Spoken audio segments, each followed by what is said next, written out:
할렐루야. 하나님의 은혜와 평강이 여러분들에게 함께 하시기를 축복합니다.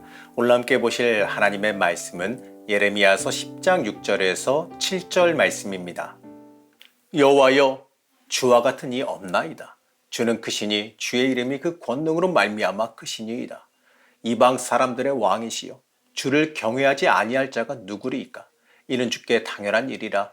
여러 나라와 여러 왕들의 지혜로운 자들 가운데 주와 같은 이가 없음이니이다. 엔게디 말씀 묵상과 함께 하시는 성도님들을 축복합니다. 진짜 복을 아는 지혜가 여러분들에게 충만하시기도 축복합니다. 10장의 말씀은요, 하나님이 어떤 분이신지를 우리에게 명확하게 알려줍니다. 이 당시 우상 숭배에 빠져있던 유다 백성들에게 이 우상과 하나님을 비교하면서 하나님께서 무엇이 다른지, 하나님이 어떤 분이신지를 명확하게 알려주고 있습니다. 이스라엘과 달리 이방인들은요, 하늘의 징후를 두려워하고 그것에 의지하는 삶을 살아갑니다. 그래서 그들은요, 태양과 달, 자연 현상을 두려워하며 의지했습니다. 하지만 그러한 풍습들은요, 헛된 것이지요. 하나님이 만든 피조물과 현상들에 불과한 겁니다. 그것들이 의도를 가지고요, 우리에게 영향을 끼칠 수가 없어요. 하나님은 명확하게 말씀하십니다. 그들이 믿고 섬기는 우상들도 사실 사람들이 만든 조각품에 지나지 않는다는 겁니다. 스스로 움직일 수도 없고 재앙이나 복도 내릴 수 없는 그저 사람이 만든 조각품에 지나지 않는다라는 거지요. 14절 말씀입니다. 사람마다 어리석고 무식하도다. 은장이마다 자기의 조각한 신상으로 말미암아 수치를 당하나니 이는 그가 부어 만든 우상은 거짓 것이요 그 속에 생기가 없음이라. 맞습니다. 사람이 만든 우상은 아무런 생명도 없는 물건에 불과한 겁니다. 그러니까요, 당연히 그러한 우상들이 우리의 인생을 좌우할 수가 없지요. 우리는 이러한 헛된 곳에 우리의 마음을 빼앗겨서는 안 됩니다. 사람들은 대부분 이 땅의 물질이나 권력에 마음을 빼앗깁니다. 그래서 믿는 사람들도요, 이 땅의 것에 마음을 빼앗기고 그것을 추구하기 위해서 살아갑니다. 이러한 모습을요, 하나님은 헛된 것에 마음을 빼앗겼다라고 말씀하시지요. 이 땅의 이 모든 것이요, 이 땅의 모든 것의 주인은요, 하나님이십니다. 이 모든 것을 좌우할 수 있는 분이 하나님이십니다. 그런데 우리는요, 이 땅의 것에 마음을 빼앗기고 또 그것을 좌우하시며 주실 수 있는 분에게는 집중하지 못해요. 이 비본질의 본질을 빼앗긴 안타까운 모습을 보이며 살아갑니다. 하나님은 이러한 모습을요, 어리석다라고 말씀하시지요. 맞습니다. 하나님을 바라보지 못하고 진짜 복을 구하지 아니하고 헛된 것에 빠져 있으니까 어리석은 건 맞습니다. 우리는 이러한 모습이 되지 않도록, 이러한 어리석은 자가 되지 않도록 우리의 인생을 하나님께 집중할 수 있어야 됩니다. 이제 이 하나님께서는요, 선지자를 통해서 하나님의 본질에 대해서 말씀하십니다.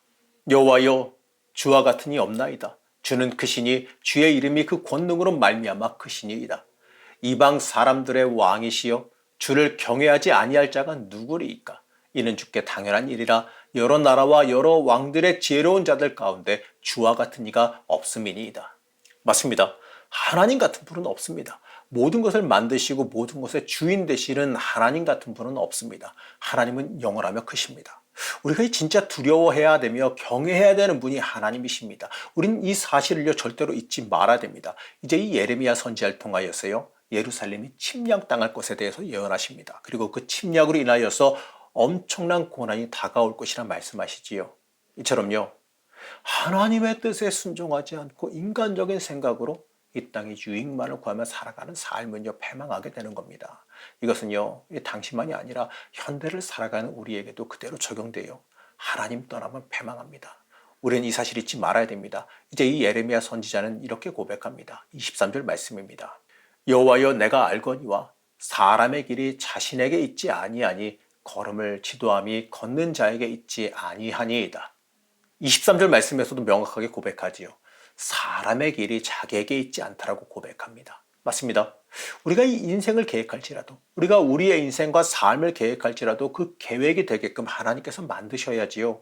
우리의 인생길은요, 그 길을 인도하시는 하나님께 달려있음을 잊지 말아야 됩니다. 문제는요, 우리가 하나님을 찾지 않는 데 있는 겁니다. 21절 말씀은 이렇게 됩니다.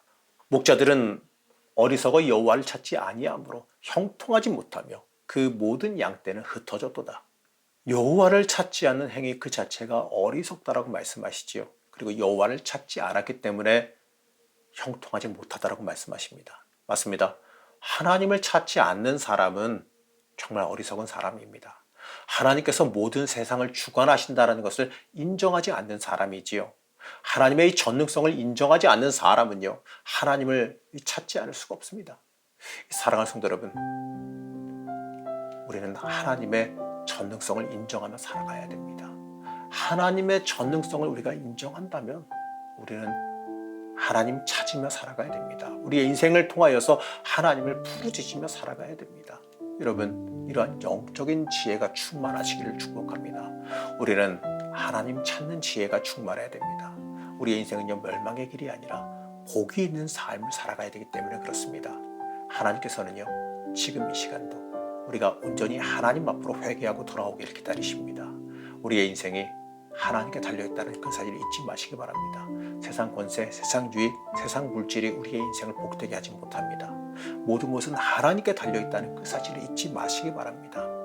나에게 있는 것 가지고 자랑하지도 마시기 바랍니다. 그거요, 하나님께서 불어버리시면 그냥 다 날아가고 사라지고 말아요. 그걸로 인하여서 교만해지도 마시기 바랍니다. 하나님께 달려있어요.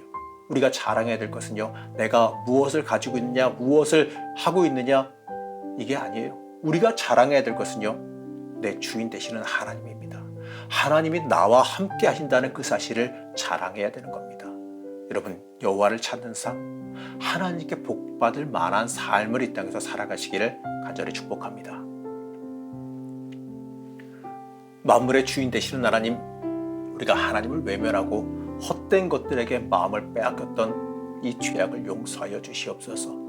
하나님을 찾는 지혜가 충만하게 허락하여 주옵시고, 또 그로 인하여서 하나님께 온전히 쓰임받는 삶이 되게 허락하여 주시옵소서. 우리의 힘과 진리 되시는 예수님의 이름으로 간절히 기도드렸습니다. 아멘.